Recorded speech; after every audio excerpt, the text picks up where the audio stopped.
orang yang mati dalam keadaan su'ul khatimah itu terdinding daripada Allah Subhanahu wa ta'ala.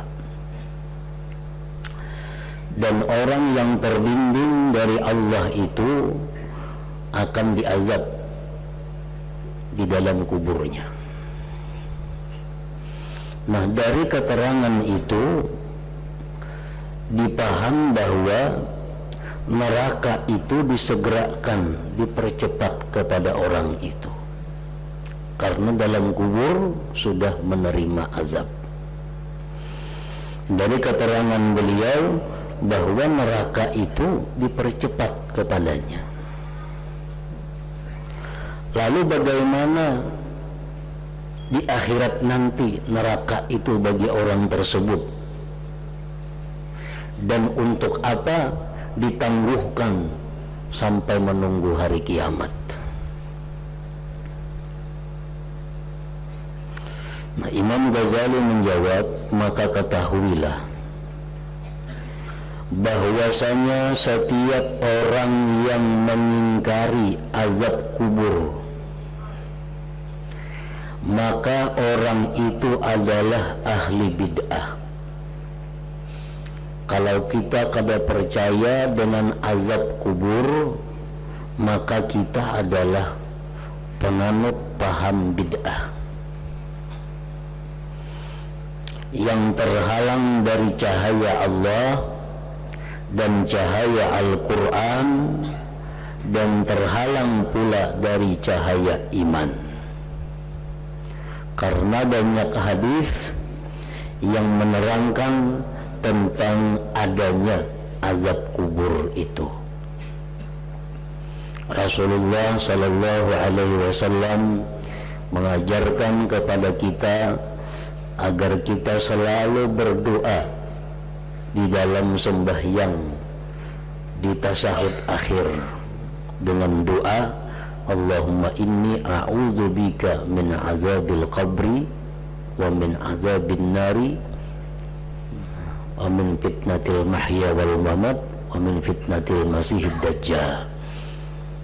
Nah, itu doa diajarkan kepada kita, menunjukkan bahwa azab kubur itu memang ada.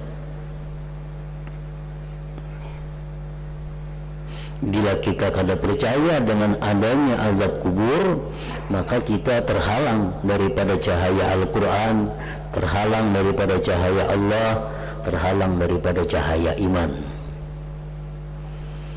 Di dalam sebuah hadis disebutkan bahwa Rasulullah sallallahu alaihi wasallam sedang berjalan dengan sahabat. Lalu beliau lewat di pekuburan dan beliau menyatakan bahwa dua kubur ini sedang disiksa orang di dalamnya. Nah, Nabi kita mengatakan bahwa orang yang di dalam dua kubur ini disiksa. Dia disiksa bukanlah suatu hal yang besar.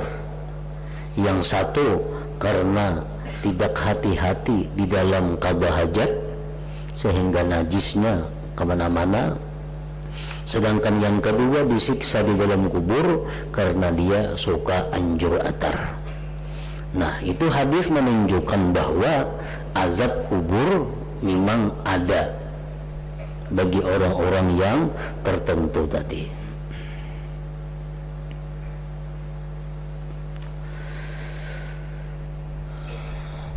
Bahkan yang benar menurut orang-orang yang mempunyai mata hati adalah sesuatu yang sahih dengannya hadis-hadis, yaitu bahwa sesungguhnya kubur itu ada kalanya lubang dari lubang-lubang neraka, atau kubur itu satu taman dari taman-taman surga.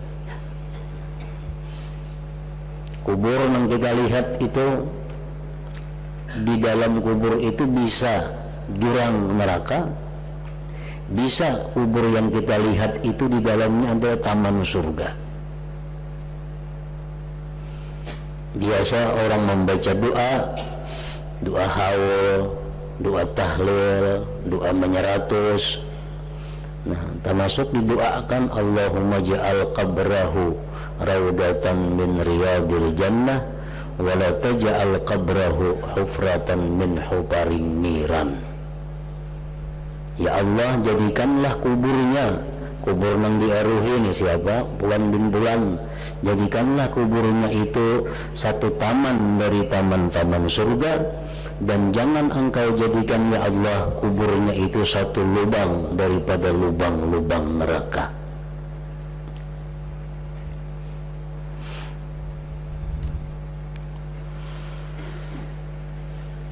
Hadis yang sahih, hadis-hadis yang banyak menunjukkan bahwa kubur itu bisa merupakan lubang dari lubangnya neraka atau taman dari tamannya surga.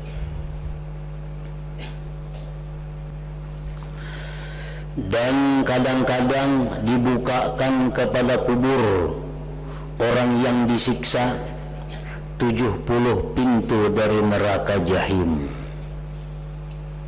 Nah, kadang-kadang sewaktu-waktu bisa dibukakan karena kubur orang yang jahat ini itu tembusannya ke neraka. Ngarannya gini, lubang dari lubang-lubang neraka. Jadi sewaktu-waktu bisa dibukakan pintu neraka itu, sehingga panasnya api neraka dirasakan oleh yang dalam kubur itu. Nah, demikian pula surga, kubur yang merupakan taman surga itu kadang-kadang dibukakan pintu surga, maka orang yang dalam kubur itu pun merasakan kenikmatan, wewangian dan lainnya daripada surga itu, karena ini taman dari taman-taman surga.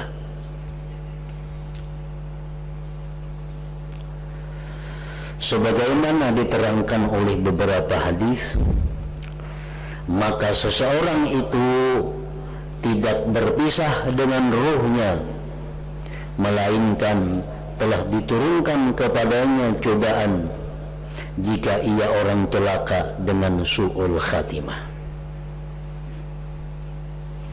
Di dalam Tazkirah Al-Qurtubi disebutkan bahwa begitu manusia dicabut ruhnya oleh malaikat maut Israel, dicabut, jika roh itu roh baik, maka yang menyambutnya adalah malaikat yang bernama Salsail. Nah, malaikat Salsail yang menyambutnya naik, dibawa ke langit pertama, disambut oleh orang-orang malaikat di langit pertama, dikenalkan ke langit yang kedua, ketiga, keempat, kelima, keenam, ketujuh, sampai ke Sidratul Muntaha. Rohnya itu dibawa oleh Salsail tadi dan diramaikan oleh orang-orang langit, disambut dengan gembira, karena ini adalah roh orang yang berzikir kepada Allah, ini roh orang yang taat kepada Allah. Nah, sesudah roh ini menghadap Allah, diterima dengan baik oleh Allah, lalu roh ini disuruh untuk diistirahatkan di sebuah tempat di bawah aras Allah Subhanahu wa ta'ala.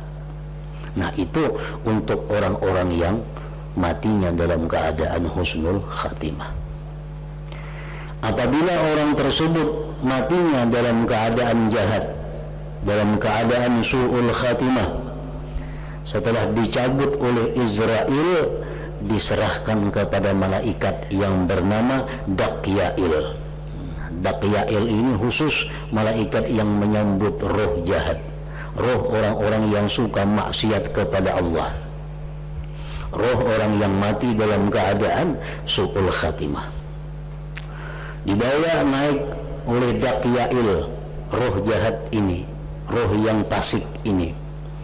Begitu sampai di langit pertama, ditolak oleh langit pertama, kada diperkenankan. Nah, dari langit pertama roh itu dilemparkan ke bumi, terjun bebas. Terjun bebas dari langit pertama sampai ke bumi.